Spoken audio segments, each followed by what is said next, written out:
আসসালামু আলাইকুম প্রিয় বন্ধুরা, সবাইকে স্বাগতম জানাচ্ছি আরও একটি নতুন ভিডিওতে। আজকের ভিডিওটা একটু ব্যতিক্রম ধরনের হতে যাচ্ছে। অনেকেই পার্সোনালি আমার কাছ থেকে জানতে চেয়েছেন আমরা জেদ্দার কোথায় থাকি, আর এই ভিডিওটা হচ্ছে আপনাদের প্রশ্ন এবং আমার দেখা প্রবাসী বাঙালিদের নিয়ে। আমরা জেদ্দার আল সালামা বা আল ইয়ামামা পার্কের কাছাকাছি এরিয়াতে থাকি। শুরুতেই আমি এবং আমার ভাই চলে আসছি আল সালামার বাঙালি এরিয়ার মার্কেটে।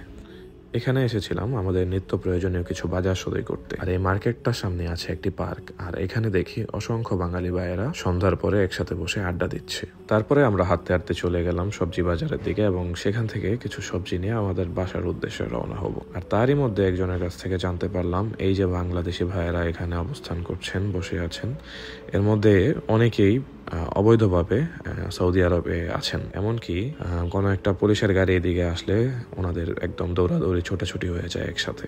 তো তাদের কথা শুনে আমার কিছুটা কষ্ট লাগলো যে এত কষ্ট করে দেশের বাইরে থেকে টাকা উপার্জন করছে, দেশে পাঠাচ্ছে, তাও এখানে ভয়ে ভয়ে থাকতে হচ্ছে তাদেরকে, কারণ অনেকেই আছেন এরকম অবৈধভাবে এখানে থাকেন বিভিন্ন কারণে।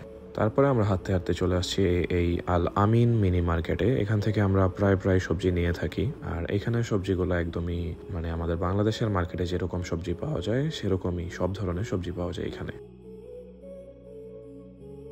তাছাড়া এখানে বাংলাদেশের বিভিন্ন ধরনের মাছও পাওয়া যায়।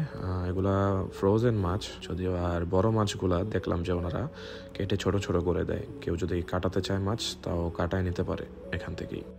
তারপরে আমরা সবজি, মাছ, মাংস এবং আমাদের নিত্য প্রয়োজনীয় সব বাজার সদাই নিয়ে আমরা রওনা হয়ে যাই আমাদের বাসার উদ্দেশ্যে। এবং যেতে যেতে এই পার্কটির দিকে বারবারই তাকাচ্ছিলাম। এখানে বাংলাদেশি ভাইদের অবস্থান দেখে মনে হচ্ছে এটা বাইরের কোনো দেশ না, এটা যেন বাংলাদেশেরই কোনো একটি জায়গা। সবাই একসাথে বসে আড্ডা দিচ্ছে, গল্প করছে, দেখে ভালোই লাগছে।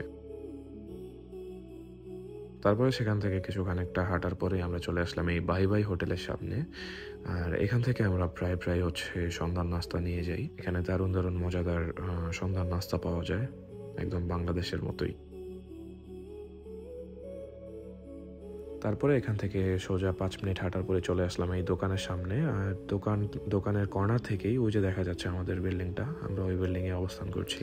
আর আমাদের বাসা থেকে বাঙালি মার্কেট যেতে আসতে সর্বমোট 10-20 মিনিটের মতো সময় লাগে। একদমই কাছাকাছি আমাদের বাসা থেকে বাঙালি মার্কেটটা। আর বিগত 2 মাসের বেশি হয়ে গেছে আমরা সালামার এই বিল্ডিংটাতে। এখানে যতটুকু দেখলাম বেশিরভাগই হচ্ছে বিদেশি পর্যটকরা এই বিল্ডিংটাতে আছেন। প্রিয় বন্ধুরা, আজকে এখানেই শেষ করছি। আর যদি কারো কোনো কিছু জানার থাকে অবশ্যই আমাকে জানাবেন, আমি তা আপনাদেরকে অবশ্যই জানানোর চেষ্টা করব।